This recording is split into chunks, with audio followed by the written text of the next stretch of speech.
One of the biggest questions that people have these days is how big is the reward of a particular deed? How big is the reward of praying at night? How big is the reward of doing Hajj? How great is the reward of feeding somebody?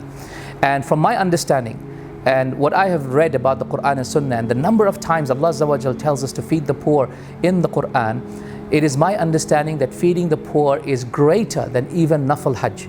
Even Nafal Hajj. Not obligatory, because obligatory, there's nothing more rewarding to come to Allah Azza wa Jal with except that which is obligatory, right? But anything which is not obligatory, I believe that feeding the poor is actually more beneficial than Nafal Hajj.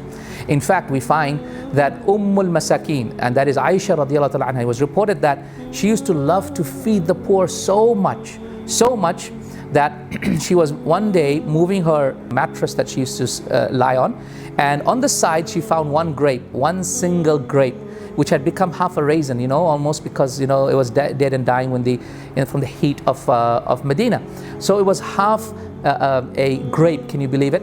And she went and she found a poor person and put it on the person's plate, and the person ate it.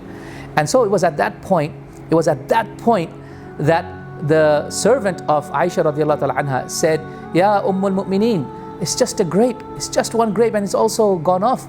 He said, how many atoms of good are in it? And then she recited the verse, وَمَنْ يَعْمَلْ مِثْقَالَ ذَرَّةٍ خَيْرًا يَرَهُ, and whoever does an atom's weight of good will see it. And so that is how we should think. How many atoms of protein are there in that food? How many atoms of carbohydrate? How many atoms of food particles are there? Allah will give us reward for every atom.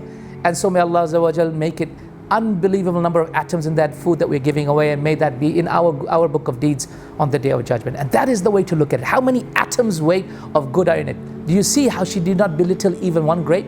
In the same way, it was reported that Abdullah ibn Mubarak radiallahu ta'ala anhu, one of the great scholars of Islam, who was a scholar of hadith and also a mujahid, someone who used to fight in the cause of Allah, he was very charitable. He was taking a lot of his students for Hajj with him once. And when they were going for Hajj, and this was not their first Hajj, on the way from Baghdad as they were leaving, they found that there was a dead bird that fell from the skies. They took the dead bird and put it into the trash bin. As they were passing on, the caravan was passing on, two kids came from nowhere. They were completely disheveled, picked up the bird and taking home. So he was very intrigued, went and found out the kids were actually two orphans. Their father was killed, their money was taken wrongfully, and they were now hungry for many days. They had nothing to eat. They were about to eat a dead bird. What did Abdullah ibn Mubarak say to his servant? He said, "Oh, so and so, how much money do we have?" We said, "We have 1,000 dinars. He said, "Give 980 to so and so and leave 20 for us. That'll be enough for us, for I believe this deed is more rewarding than the Hajj that we are about to perform." Allahu Akbar.